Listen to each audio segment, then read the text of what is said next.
Easter Sunday, we celebrate new life. We celebrate the resurrection. We celebrate that we are saved. And we celebrate that he sacrificed. We celebrate that he lives. We celebrate the life that tasted death to bring life to us through nothing more than acceptance of him as the way, the truth, and the life. We celebrate love. We celebrate this one person who offered himself as a living sacrifice for the forgiveness of all our sins, who bridged the gap, who took our place. While we don't get to walk the earth in human form with him, we get to walk into every day of forever with him, with no reason except his unearnable grace and never-ending love. And the moment he passed, the curtain split in two.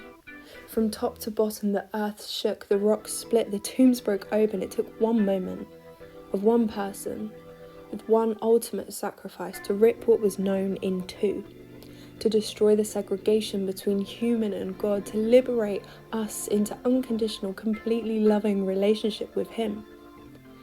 He is our role model, everything we aspire to be, so let's challenge ourselves to be more like Jesus, to break away from church traditionalism and walk in the steps of the radical servant who broke social laws, who broke religious traditions and broke normal conventions of his time.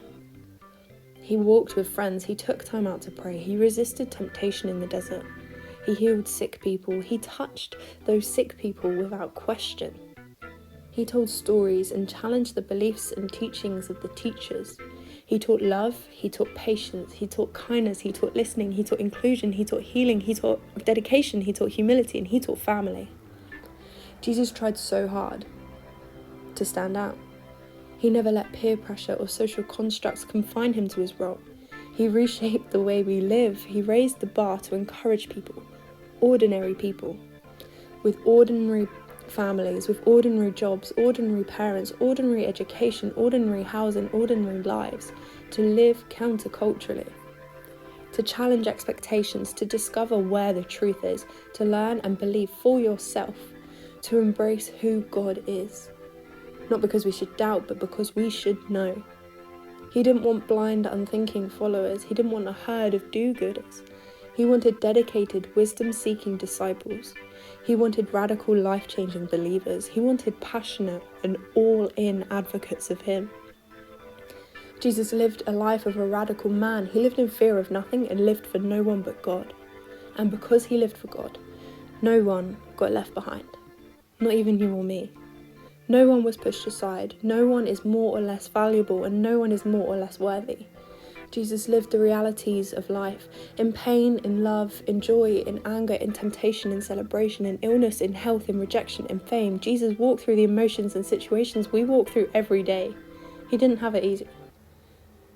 But he still calmed the storms. He healed the bleeding. He accepted the rejection, he fed the hungry, he saved the sinner, he touched the diseased, he stepped up for the children, he taught anyone who would listen, he brought sight to the blind, he cast out demons, he raised the dead, he comforted the grieving, he washed the feet of his students, he rescued the least, the lost and the lonely. Who he is who we can spend the rest of our lives trying to replicate, who we should spend the rest of our lives trying to replicate. Where are we a radical servant? Where are we using power to raise the powerless rather than knocking them down further? Where are we bringing peace among the chaos rather than boasting of this light we hold away from others? Where are we speaking light into the darkness rather than keeping it to ourselves out of fear? Where are we using status to represent others rather than excluding ourselves up the higher hierarchy? Where are we taking our privilege and turning it into humility rather than marveling in our gains? Where can we be more kind, more generous, more patient, more giving, more peaceful, more loving, and more servant-hearted like Jesus? Today we celebrate the fact that this life never ended, that through death we are raised and brought into new life. We will never be able to pay it back. We're not expected to pay it back. And with a grace that sweet, how can we not step out into the life of radical adventures and advocacy?